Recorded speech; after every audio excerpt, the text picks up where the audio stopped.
Following Senator Osgood's not easy. But yeah, I'll tell you, I've been involved with the NDPA for over 20 years, been on the advisory board, and we've made a lot of progress on different issues over the years. But unfortunately, have represented over 100 families that have lost children as a trial lawyer, which really is something to sit here and say, which is unbelievable. Should never happen. I hear Gunner's story, and I think of so many families that I represent that went through the same thing, where the child was not at the pool. That is not the issue. We've heard the statistics. Over 70% of children drown or nearly drown when they are not expected to be at the pool. I look at Abby's Hope, and I think of Abby.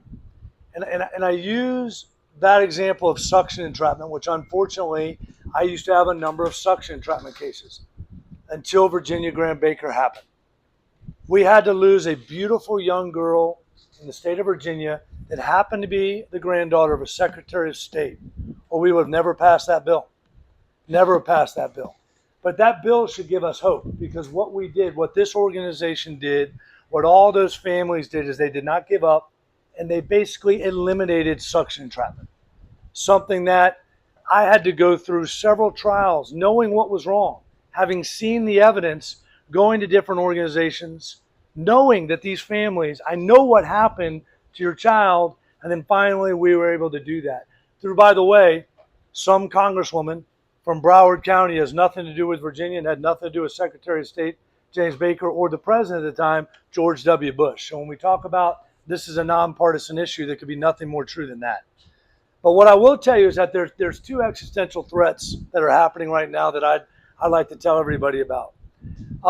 One is the danger of drowning in retention ponds and canals and natural bodies of water. We've talked about barriers. We've talked about fences.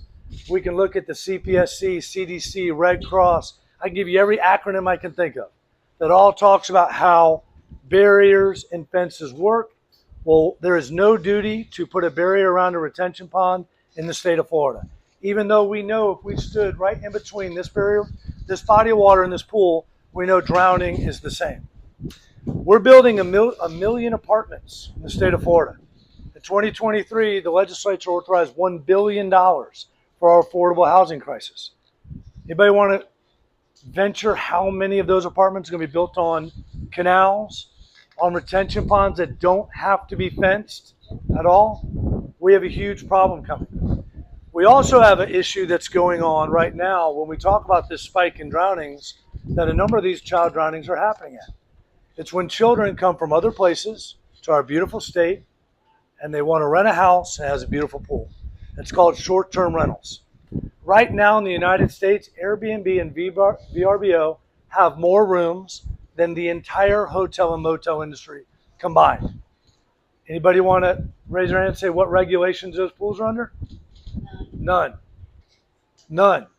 It is a huge issue. I have 5 child drowning cases in my office that happened in Airbnbs. 4 of them the first night the family got there. Within hours, because they didn't have alarms, they didn't have fences. This is a huge issue.